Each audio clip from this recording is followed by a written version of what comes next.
podcasta BIM Pogovori, v kateri se z gosti sproščeno pogovarjamo o informacijskem modeliranju zgradb in informacijsko-komunikacijskih tehnologijah v gradbeništvu.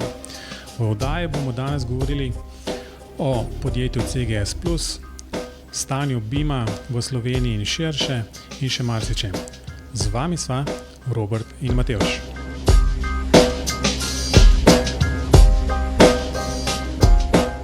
Pozdravljeno, Robi.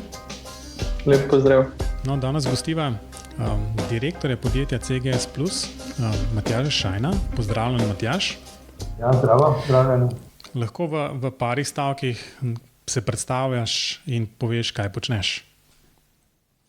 Ja, jaz že približno 25 let počnem iste stvari, vendar se s časom tudi precej spreminjajo. Ne? Tako da trenutno je BIM zelo aktualen.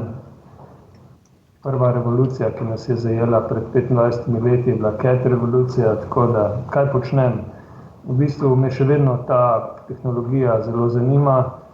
Nisem seveda več toliko v tehničnih detaljih, predvsem pa vodim podjetje z več kot 20 zaposlenimi, ki razvija svojo lastno programsko opremo za potrebe gradbenih podjetij in arhitekturnih podjetij. In seveda na koncu, ko nekaj razvijamo, moramo tudi prodati. Ne? In to pač v Sloveniji in tudi širše. Tako da je cel spekter stvari, ki jih moram pri tem početi. Matjaž, lahko recimo tako na kratko opišeš, kako se je skupaj začel. Mislim, da je leta 1994 bil dejansko nek začetek tega podjetja. Zapravo še prej, no, uradno ustanovitev leta 1990, vendar lahko začnem še prej. Praktično po moji diplomi na fakulteti za gradbeništvo, kjer sem se tudi ukvarjal z računalniškimi programi za načrtovanje, armature in podobnih stvari, sem bil najprej zaposlen v podjetju SCT. Sicer je bil to projektivni biro, ki je imel takrat, mislim, da okoli 150 ljudi zaposlenih. In jaz sem nekako skrbel za programsko opremo, za načrtovanje. To so bili časi prvih PC-jev. Takrat smo sicer imeli še HP delovne postaje in je bil to pravzaprav en prehod iz teh nekih dragih sistemov na se pravi PC-je, osebne računalnike. Pojavil se je AutoCAD, sicer takrat tudi drugi programi, tako da AutoCAD ni bila takrat mogoče edina izbira. No in ukvarjali smo se torej s tem, da smo uporabnikom nudili vso pomoč pri uvajanju teh tehnologij in jih nekako podili iz risalnih desk, ne, ker so še vedno seveda večinoma risali z rotringi na papir. In zanimivo, da takrat je pravzaprav tudi konec 80-ih let je bila ena kriza v gradbeništvu in so podjetja odpuščala. Nam se je pa pokazala priložnost, da ustanovimo svoje podjetje in te iste dejavnosti opravljamo naprej skozi pač novo podjetje. In tako smo v bistvu nadaljevali sodelovanje z podjetjem SCT. Hkrati smo začeli razvijati svoje programske rešitve in potem smo seveda nekako širili to svojo dejavnost. Ne. Se pravi, v osnovi smo gradbeniki, izhajamo iz teh gradbeniških voda, nas je pa vedno zanimala informatika. Tako da to je bil, bi rekel, čist začetek, ne, da rečem. No, jaz, če lahko malo skočim, jaz sem prvič slišal za podjetje CGS na fakulteti in to v okviru programa Platea. Ja. No. Pa me zanima, ali se ta program še razvija? Ta program se še dobro razvija. Ja, trenutno pripravljamo in bo 1. septembra izdana verzija 2017. No, to je seveda naš osrednji produkt. Ne? Če sem čisto iskren, še vedno tudi nekje za nas najbolj komercialno pomemben produkt. Gre za načrtovanje cest, vseh vrst. Mi smo ta software pravzaprav začeli razvijati ravno v podjetju SCT, kjer smo zanimivo naleteli na veliko večji odziv, pozitiven odziv za te računalniške tehnologije pri nizkogradnikih, kot smo pri arhitektih. Pravzaprav, če sem čisto iskren, smo mi prve aplikacije CAD aplikacije, napisali za arhitekte. To so bile neke montažne hale in tako naprej, kjer bi dejansko arhitekti lahko precej prihranili na času, ampak jih to ni zanimalo. No. Zaprav so geodeti in projektanti cest so pokazali dosti večji interes, zanimanje in smo za njih tudi pripravili neke prve funkcije, ki so jim zelo olajšale delo in potem pač je šlo samo naprej. No, takrat smo začeli prodajati program z imenom Cesta, ne, kar je bilo tako seveda zelo, ne da bi mislili, kaj se bo vse razvijalo naprej. Leta 1993 smo pa se odločili za ime Plateja. No, takrat smo leta 1993 smo potem tudi že začeli z prodajo pravzaprav, ni bila samo v Sloveniji, tudi na Hrvaškem in v Nemčiji. V Nemčiji smo začeli že konec 1993, se pravi 1994. leta smo mi že začeli s prodajo programa Plateja v Nemčiji in v Avstriji in potem naprej. No. Seveda, takrat se je tudi štartal slovenski avtocestni program, kar nam je nekako bila voda na mlin, zagotovo pač Plateja je potem v naslednjih 10 letih postala praktično de facto standard in mi se še vedno pohvalimo, da naša največja referenca so slovenske avtoceste, ki so bile večinoma sprojektirane z programom Plateja. Tako da praktično to je bila neka zlata doba, da rečemo od leta 1995 do 2005, ko se nam je pa pojavila tudi konkurenca, oziroma vedno močnejša, ampak mi smo še vedno tu, tako da mislim, leta 2005 recimo je Autodesk izdal svoj program Civil 3D. Bilo je nekaj negotovosti takrat, no zdaj 10 let kasneje, danes smo 2016, pa lahko rečem, da je Plateja preživela vsa ta burna obdobja in da pravzaprav ni bila še nikoli tako dobri formi, kot je ta trenutek. Usporedno z Platejo smo razvili tudi program Ferrovija za načrtovanje železnic in program Aquaterra za vodotoke. Ob tem so nastali še manjši produkti, recimo AutoPAD za simulacijo vožnje, AutoSign za prometne znake in še nekaj drugih. Ja, moram reči, da takrat, mislim, da sva s profesor Kovačičem enkrat pogovarjala pa ravno na temo Plateja in pač to je bilo v času, ko se je pojavil ta Civil 3D. In sva bila recimo temu precej skeptična oziroma vsaj, kolikor se spomnim, je on izrazil nek dvom v to oziroma pač videnje, da bo pa zdaj dejansko nekdo prišel in dejansko pomedel z vami. Tako da moram reči, da sem izredno vesel, da se to ni zgodilo, ne?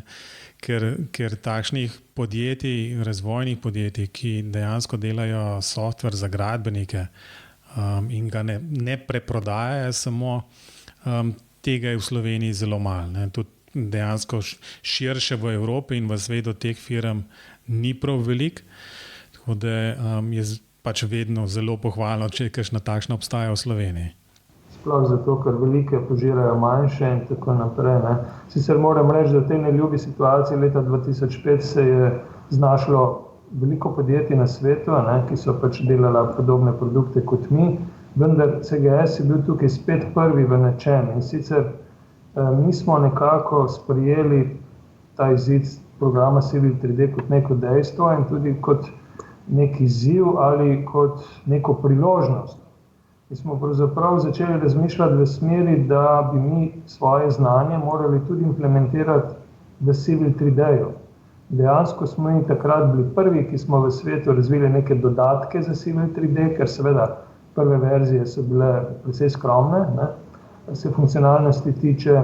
No, tukaj nas je potem opazil sam Autodesk in nas v bistvu povabil k sodelovanju. Tako da mi od leta 2005-2006 tudi pomagamo razvijati program Civil 3D.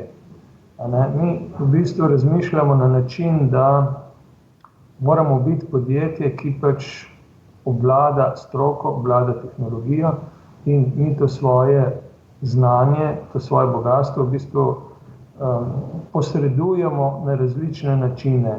En od načinov so lastni izdelki, drugi načini recimo so storitve, recimo softverskega razvoja in pač še kakšen drugi način. Skratka, nekako bili smo odprti in pravzaprav je to tudi nekako se izkazalo za dobro, ker mi smo, bi rekel, z Autodeskom v teh 10 letih res dobro sodelovali in tudi ta obseg dela je bil kar precejšen in še vedno smo v dobrih odnosih. Po drugi strani Platea še vedno v dobri formi, tako da praktično smo prej nekaj dobili, kot izgubili. Ta zgodba je bila precej zanimiva. Ja. No, če smem eno zelo tehnično vprašanje vprašati, v bistvu pa Robi ti dam pol priložnost, da boš ti vprašal spet naprej. V bistvu vmes programska orodja so se menjala, programski jeziki so se menjali.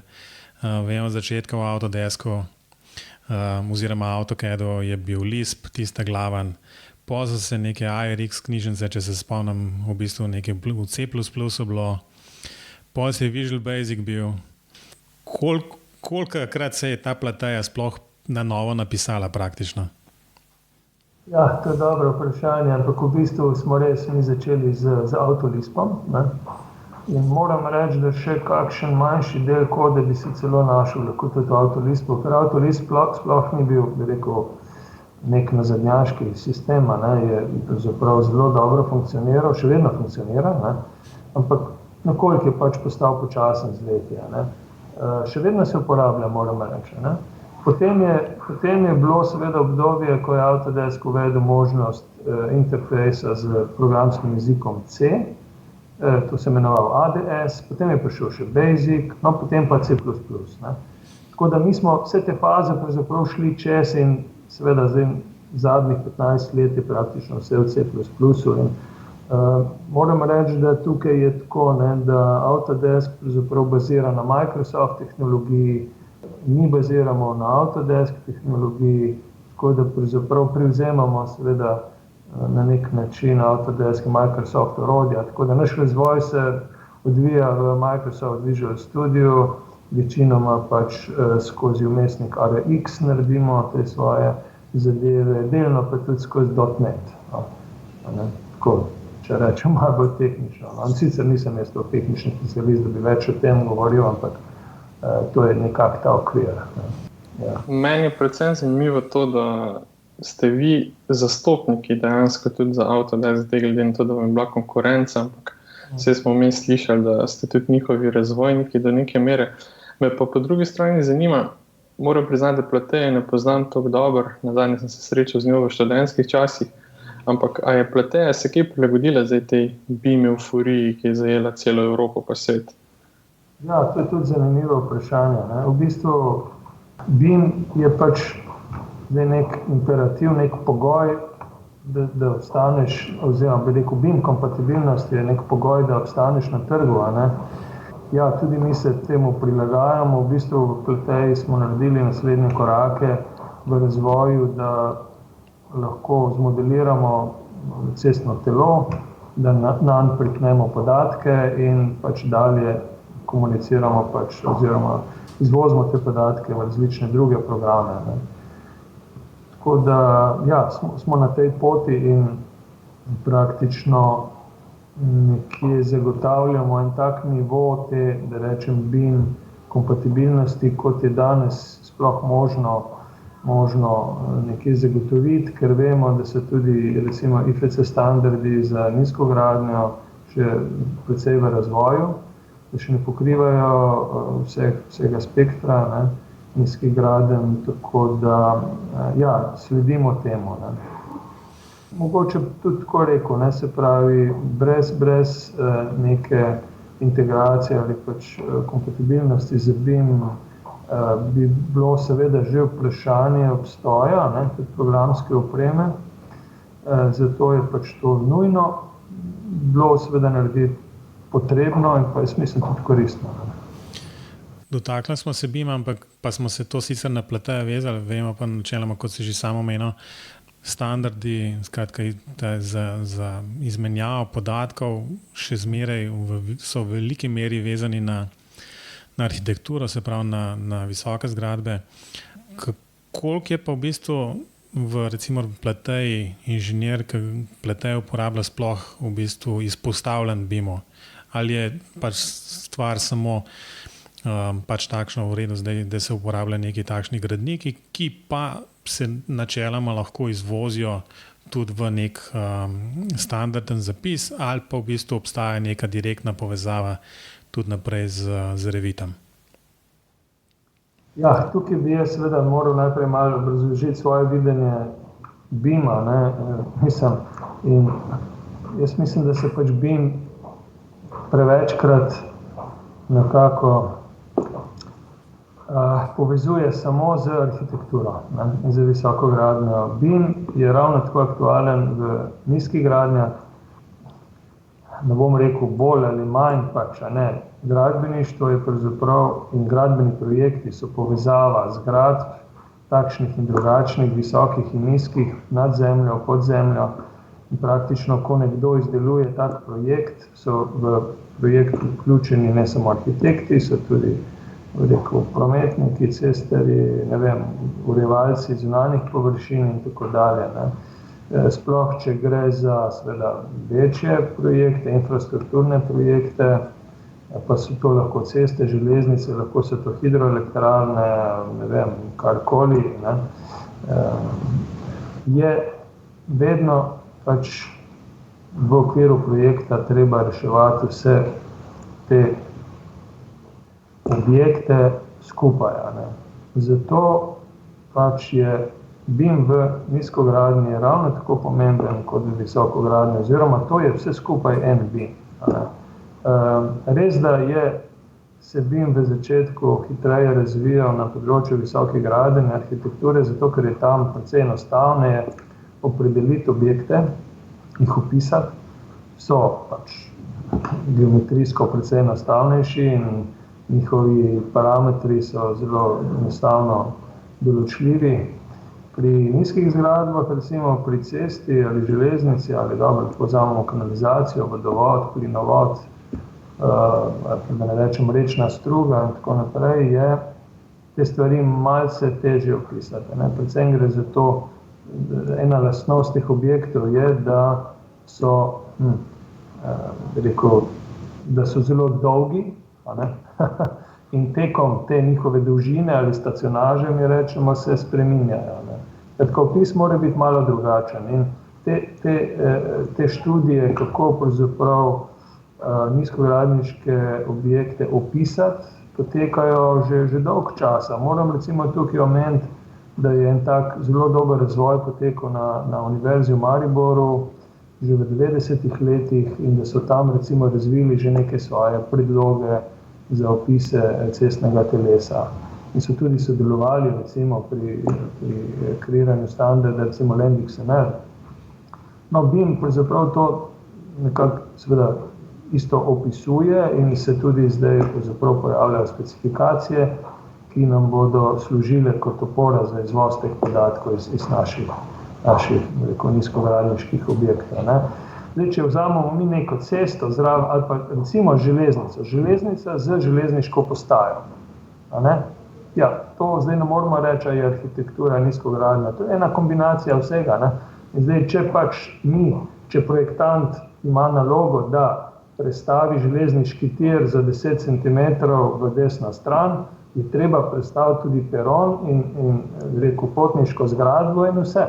In je treba prestaviti kanalizacijo, vodovod, križanja z vsemi drugimi napravami, obstoječimi. Skratka, veliko dela. No, se strinjam.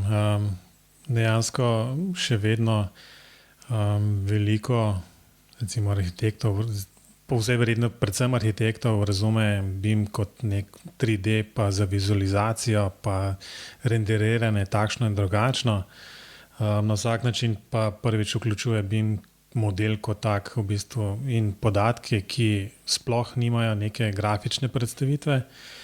ali so pa dejansko tako recimo drugačni od takšnih arhitekturnih elementov, kot si jih zdaj omenil. Tako da jaz pač verjamem pa, da nekje je bilo treba začeti. Začeli si tam, kjer se največ vidi.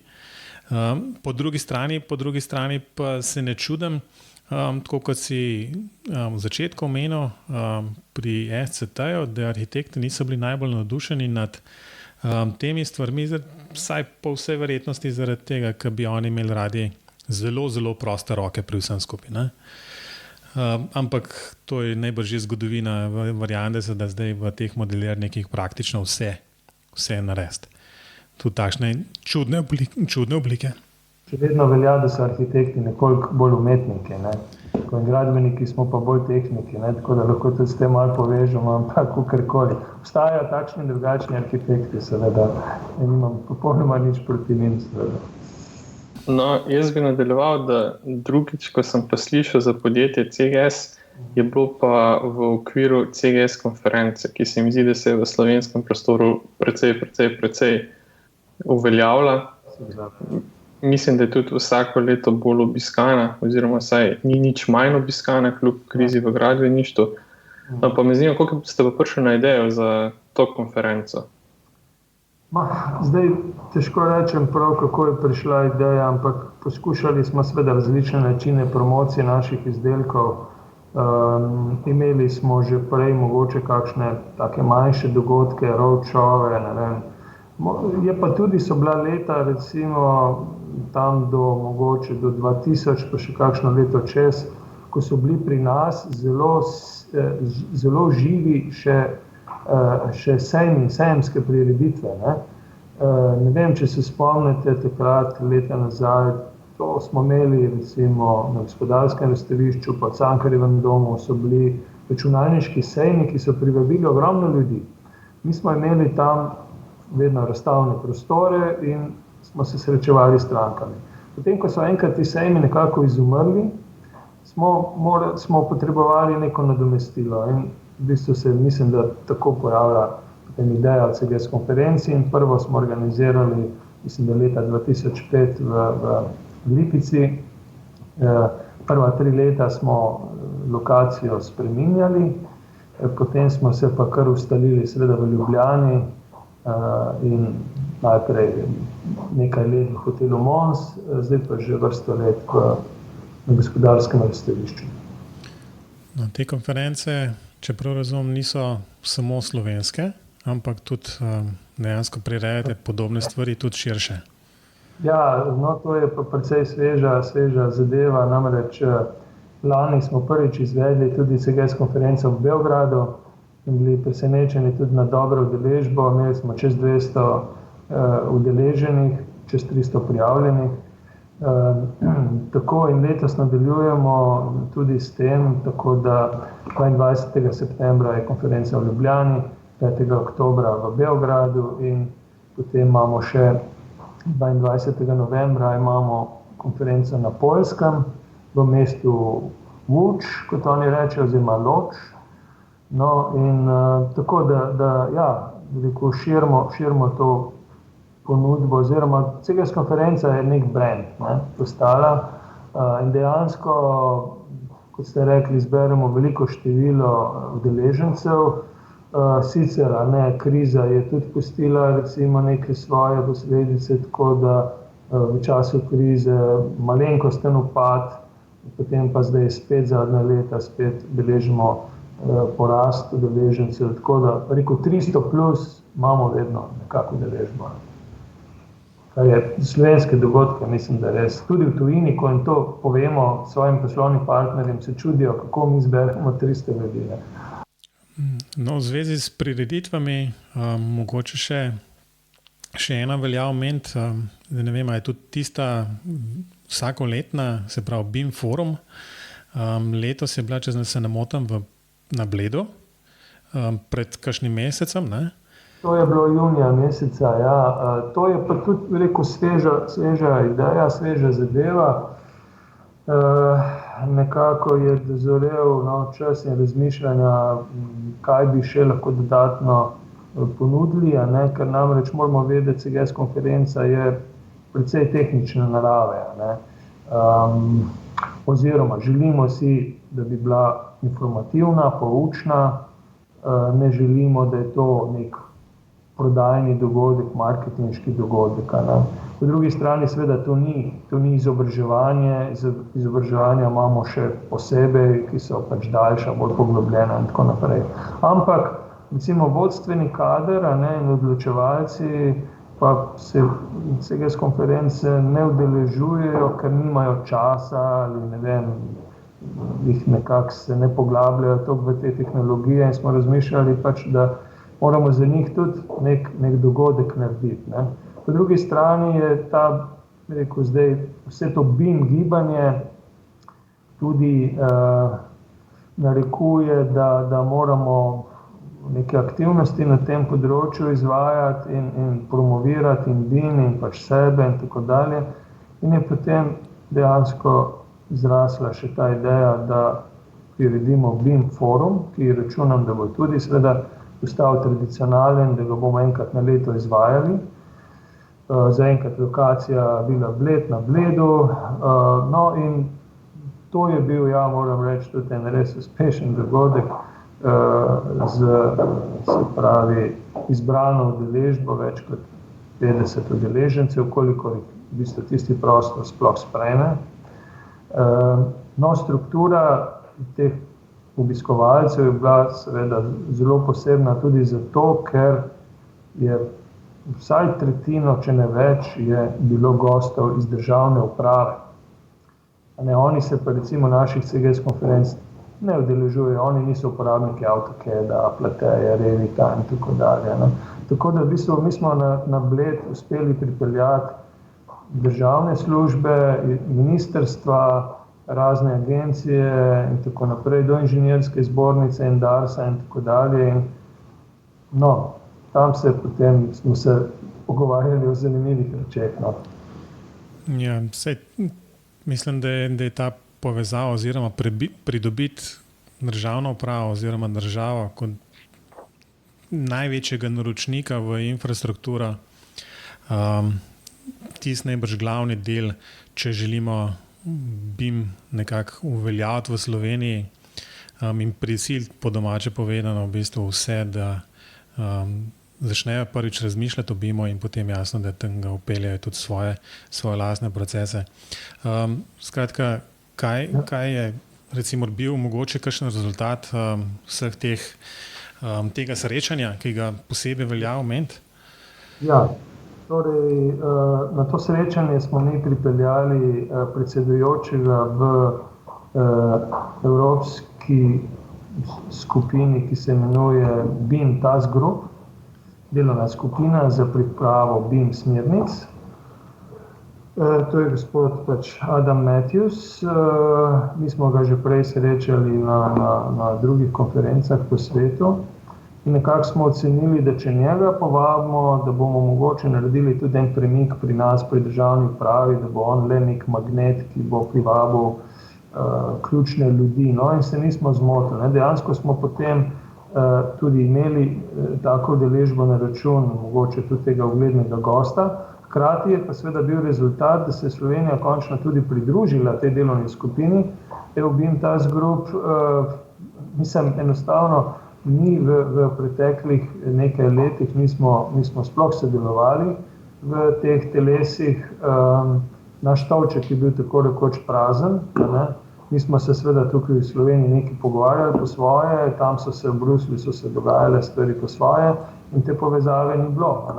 In to je bila prva stvar, ki smo jo ugotovili. In rezultat tega je bil, da imamo zdaj predstavnika Slovenije v BIM Task Group, to je gospa Ksenija Marc, ki je sicer zaposlena na Družbi za razvoj in investicije in je nekako ona kompetentna oseba, pozna največje projekte v Sloveniji, recimo, oziroma je aktivno vpletena vanje, če rečem, ne vem, Karavanke, tunel oziroma IKEA, ki se zdaj gradi.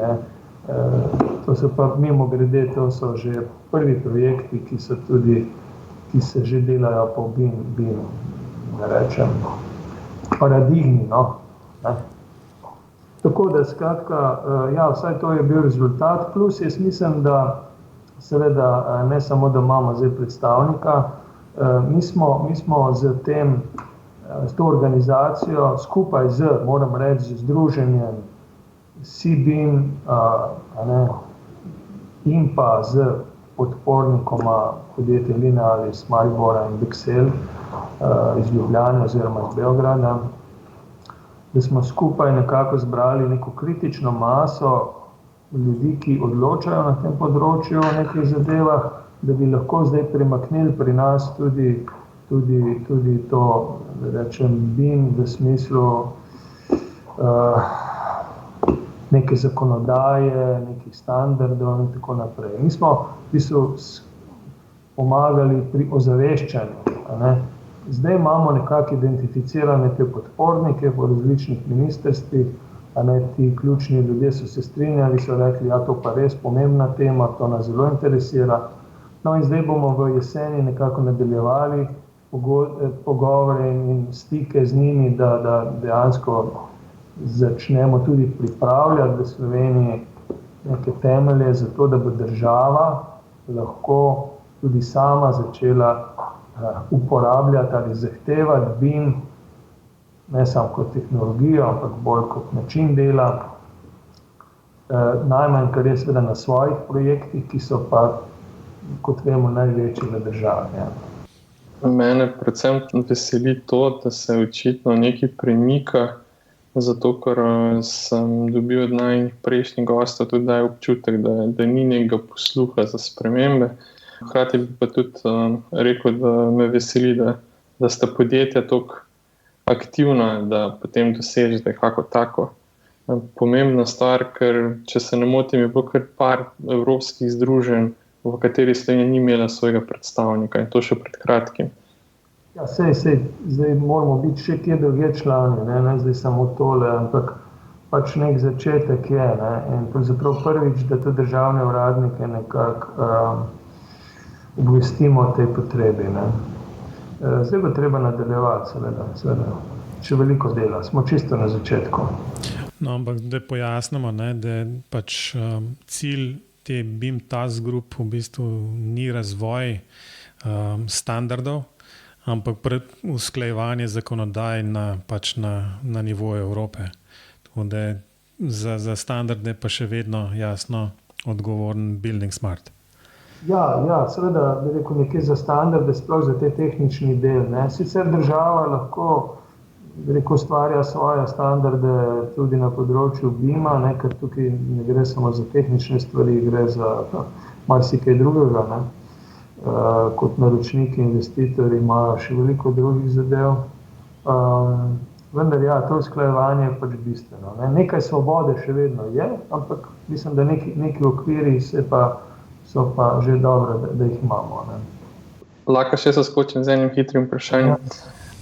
Vedno se mi poraja vprašanje, kako so slovenska podjetja sploh pripravljena na ta velik pohod BIM-a, ki se napoveduje zdaj že kar nekaj časa. Pa mogoče midva z Matevžem nimamo tako dobrega vpogleda v to, dobila so pa neke številke iz Anglije, kjer so pač sprejeli določeno zakonodajo in so bila kljub temu presenečena, da je precej majhno število, vsaj po najni oceni, bilo pripravljeno na ta prehod na BIM. So mogoče kakšne številke, ki govorijo o tem, kako je stanje v Sloveniji? Kako teh številk uradno ni, ne, ampak je bila pa ena dobra pobuda na združenju CBIM, da bi letos izvedli prvo anketo med podjetji in pač zastavili neka vprašanja, da bi lahko potem tudi tekom naslednjih let sledili nek ta razvoj ali pač napredovanje po določenih pač vprašanjih. Zdaj, v tujini seveda se pojavljajo različne številke, ne vem, jaz tisto berem, da 70% podjetij že uporablja BIM tehnologije in tako, to je tako zelo za lase privlečeno, ne. Dejstvo je, da je seveda v Angliji je država BIM uzakonila, ne. Praktično od letos naprej se vsi večji infrastrukturni objekti in projekti izvajajo po BIM tehnologiji in tisti, ki želi sodelovati, enostavno mora uporabljati določena pravila in tudi določeno programsko opremo, no, predvsem pač gre seveda za pravila. In tukaj enostavno prisila deluje, ne. Seveda, po drugi strani za slovenska podjetja te prisile še ni, ne. Mislim, ni, če tudi, no, tako, par primerov lahko izvzamemo, oziroma rečemo kot izjema, naprimer razpis za drugo cev predor Karavank, je vseboval tudi zahteve po pač BIM tehnologiji in prijavila so se lahko seveda samo podjetja, ki so nekako ustrezala temu, ne, tako da tukaj kar završali med slovenskimi podjetji, ne, kdo se lahko prijavi, kdo ne, kdo je pripravljen, tako naprej, ne. No, drug tak projekt, recimo je zdaj IKEA, ne, tukaj se bo gradila v Ljubljani in tudi naročnik želi BIM tehnologijo, tako da tukaj so podjetja se zelo iščejo, ne, in so pravzaprav prisiljena na teh projektih, da uporabijo BIM tehnologijo, drugače se itak sploh ne morajo uvrstiti. Po drugi strani pa seveda nekatera napredna podjetja vidijo to kot priložnost, ne, vidijo priložnost, tudi če investitor ne zahteva, da se nekaj naredi po BIM tehnologiji, je pač to neka prednost, ne, oziroma tudi taka podjetja predstavijo lahko prednosti investitorju, izvajalcu in tako naprej. In počasi se potem ta zavest odpira naprej, ne. Pa še en aspekt je, ne, v bistvu, če slovenska podjetja želijo sodelovati na nekih mednarodnih projektih ali ne vem, se prijavljati na razpise v tujini, v Avstriji, Nemčiji in drugih sosednjih državah, je zelo verjetno, da bodo naletela na zahteve v razpisih, ki pač dišijo po BIM-u.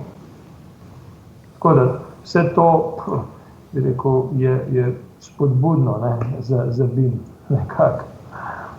No, jaz bi zelo rad videl rezultate na take ankete, sploh če bo združenje vsi BIM uspel to anketo izvajati vsako leto.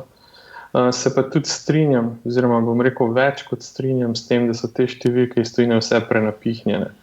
So tudi imela z Matevžem gosta iz Nove Zelandije in je tudi potrdil, da je tam BIM zelo v povojih, pa bi ne bilo Nova Zelandija tudi ena od bolj razvitih v tem pogledu, tako da se več kot strinjam s to oceno. No. Mislim to, da imaš ti, ne vem, rekel Revit ali Archicad ali Civil 3D ali Platejo, to še ne pomeni, da si ti zdaj BIM rekel usposobljena, ne, daleč od tega. Mislim, to je en od pogojev, seveda, da sploh lahko sodeluješ na takih projektih. Je pa seveda stvar zelo kompleksna, tako da, ne, mislim, da ste rekli, da bo eno vprašanje, kako jaz razumem BIM. BIM ni programska oprema, oziroma je tudi programska oprema, ampak je veliko več, ne, predvsem tukaj dejansko ti procesi, ne, ki so potrebni, da potekajo pravilno in jasno, brez ustrezne programske opreme sicer to ne gre. Ne vem, če se strinjate, ampak mislim, da smo sicer odprli nekaj vprašanj, na nekaj smo še celo odgovorili, ampak mislim, da lahko na tem mestu nekako zaključimo, rečemo poslušalcem, da se obvezno oglasijo na CGS konferenci, kjer bojo lahko podobne pogovore poslušali cel dan. Mislim, da bojo tam jasno zvedeli tudi marsikaj bolj tehničnega, kot smo danes se pogovarjali, ampak v glavnem se bo pa verjetno beseda vrtela okoli BIM-a v Sloveniji. Jaz bi v bistvu pač šel naprej, zdaj imamo pač en tak razdelek glede novic in priporočil. Matjaž, imaš mogoče kaj pripravljen? Eno takšno pomembno novico si sicer že objavil, mogoče kakšno priporočilo? No, ja, nimam, moram reči, zdaj tako z glave pripravljen, ampak bi rekel, priporočil mogoče lahko, na primer, ne vem, sejem Intergeo v Nemčiji, se bo sicer v Hamburgu odvijal, no, tam je zbrano precej neke te industrije, mogoče bolj z našega področja, da rečem infrastrukture, ampak se to tudi zelo dotika tudi objektov in tako naprej, ker namreč poleg BIM-a se tukaj veliko dogaja tudi na področju zbiranja podatkov, ne, laserska skeniranja in tako naprej, sateliti, te zadeve, ne, to je zelo zelo aktualna zadeva. Seveda, poleg CGS konferenc priporočam še CBIM konferenco, ki bo v Mariboru letos, mislim, da 24. 25. novembra. Tako da to so vse zanimivi dogodki, recimo. Ne? No, bomo napovedali oziroma bomo napisali v zapiske, zato da se... Tisti pa, ki bi si lahko prvoščil Las Vegas, pa seveda Autodesk University konec novembra, Las Vegas. Ja, to je sicer bilo tudi moje vprašanje, ne? V bistvu ali Autodesk prireja kaj podobnega v Evropi in se, ne vem, kakorkoli to dopolnjuje, ne vem, CGS konference in v bistvu Autodesk, ne vem, predavanja, akademija ali kaj podobnega, ali je to v bistvu pač dve različni smeri? To so dobre, smo različni organizatorji, podobne vsebine, ampak Autodesk ne moramo primerjati, je seveda mnogo večji, ne? In tako naprej, oni recimo v Las Vegasu zberejo okoli 10,000 udeležencev, ne. Obstaja neka varianta, nemška varianta Autodesk University, ki sicer ne vem, kako zelo obiskana, mogoče 1000-2000, ne vem, ljudi, koliko zberejo, nisem prepričan, nisem bil tam, ampak ta Las Vegas dogodek je tako impozanten, ker se tam res marsikaj vidi, kaj bo jutri, ne samo kaj je danes, v tem smislu. Jaz sem recimo kot zanimivost lani, res sem bil sicer kot udeleženec, pa tudi bili smo razstavljalci na sejmu oziroma na prireditvi Autodesk University 2015 v Las Vegasu. Imeli smo svoj razstavni prostor kot CGS Plus in je bilo seveda ogromno zanimivih pogovorov in kontaktov. Ja, se strinjam. Impresivna številka, skratka 10,000, sicer si ne predstavljam, kako velik prostor to zavzame, ne? To je edino v Las Vegasu možno. Ja, verjamem. To so te veliki hoteli in to je res, to je masa, to je res. Robi, kaj imaš kaj pripravljenega za danes? Danes bom pa v nasprotju s tem, kar sem priporočal do zdaj, bom pa šel spet na področje domače avtomatizacije. Redni poslušalci se bo spomnili, da so v tretji oddaji gostila Andreja Kumerdeja, ki govori o podobnih stvareh, o avtomatizaciji doma in podobno. Jaz sem pa v tem preteklem tednu naletel na eno odlično spletno stran, kjer se je nekdo zelo potrudil in je predstavil cel potek avtomatizacije doma s pomočjo platforme Arduino in Raspberry Pija. Gor so prav vsa navodila za vse senzorje proti izteku vode, za odprta okna, za zvonce, za kamere, karkoli bi kdo želel. Če koga zanima, povezava bo v zapiskih, si lahko to pogleda. Jaz moram priznati, da mi je zelo zanimivo in če bom našel čas, bom poskušal kaj od tega tudi implementirati. Drugo priporočilo, ki ga pa imam, je pa spet en nov mikroračunalnik, za katerega jaz osebno nisem vedel do zdaj. In to je en računalnik, ki se mu reče BBC Microbit. Povezavo tudi v zapiskih, in sicer povezavo na Wikipedijo, kjer je vse lepo razložen. Jaz sem pa na to računalnik naletel na enem blogu zane.net oziroma zane.net, kjer je pa tudi lepo v slovenščini napisan, kaj to je. Kar pa še predvsem Matevžu najbolj všeč je pa to, da se v njem programira v Pythonu. Tako da, mogoče se splača pogledati. Matevžu bi bilo bolj všeč, če bi se programirali v Rubiju, ampak dobro, to je že druga zgodba. Je pa res, da učim Python na faksu, tudi med drugim, ne. Jaz ostajam v bistvu zvest svojim priporočilom, počasi se odpravljam na dopust in je bilo treba najti zalogo knjig. Priporočam, to sem že začel poslušati, v bistvu tako, da verjamem, da bom skoraj do konca tedna, ko odhajam na dopust, to že predelal. Skratka, nanaša se pa na začetke računalniške revolucije. Skratka, kako se vse to v raznih laboratorijih v MIT-ju in kasneje, potem, ko se je to preselilo na zahodno obalo Amerike v Stanford, kako so te prvi hekerji v bistvu dejansko začeli uporabljati razne takrat še zelo velike računalnike, vmes je bilo govora, da je pa recimo ta nek nov računalnik, ki je vam prišel, v bistvu bil zelo majhen, bil velik samo za 2 hladilnika. Tako da zelo zanimivo branje, do zdaj mislim, da sem nekje na polovici, veliko novega, lahko zveš v bistvu iz zgodovine samega začetka računalništva. Toliko o novicah in priporočilih. Naslednji tak del imava glede hitrih vprašanj, se pravi 3 vprašanja. Matjaž, prvo vprašanje je verjetno zelo preprosto. Katero BIM programsko orodje uporabljaš?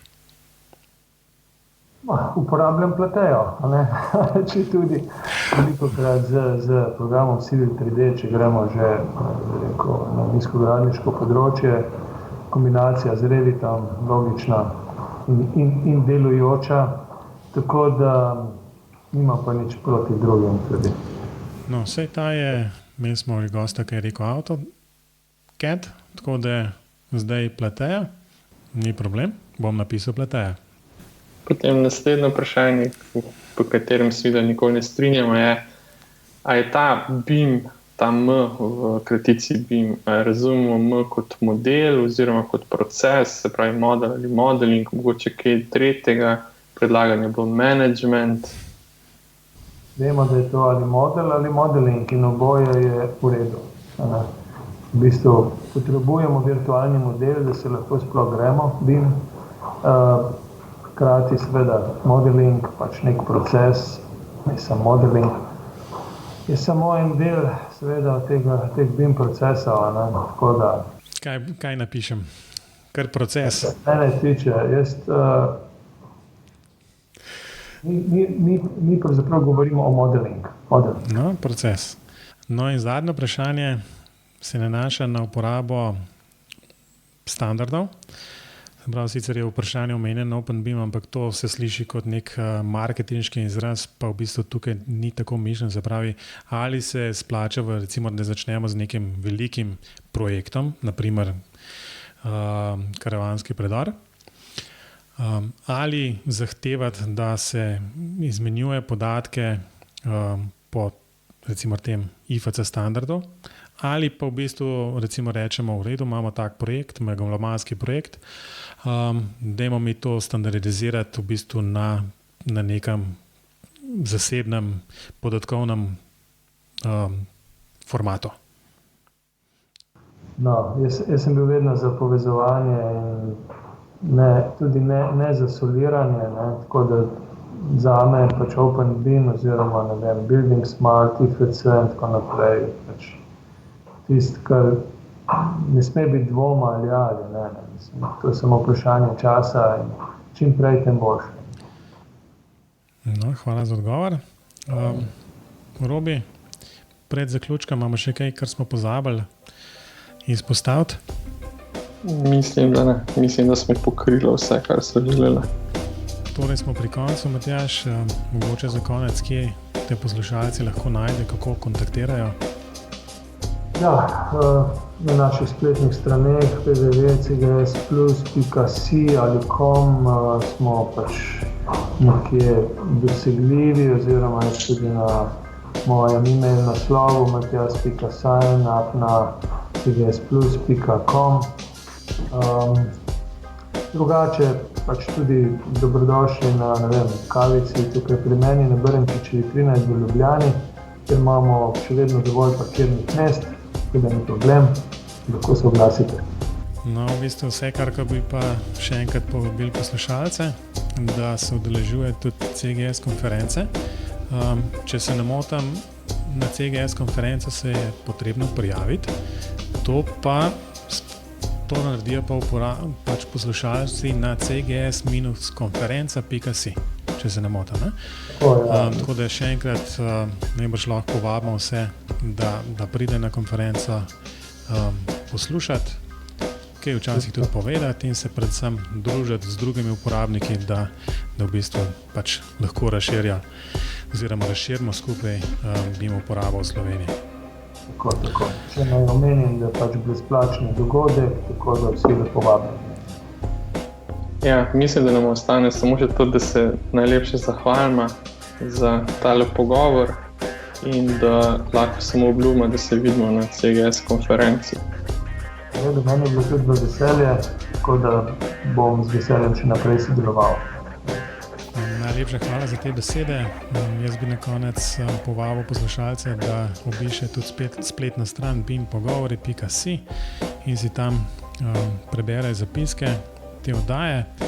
Lahko pa jasno se obiščete tudi na Facebooku in Twitterju in pustite kakšen komentar, željo, tudi igrajo, tako da bomo poskušali biti vedno boljši. No, za danes si mislim, da je to kar vse. Matjaž, Robi, adijo. Hvala, adijo. Ja.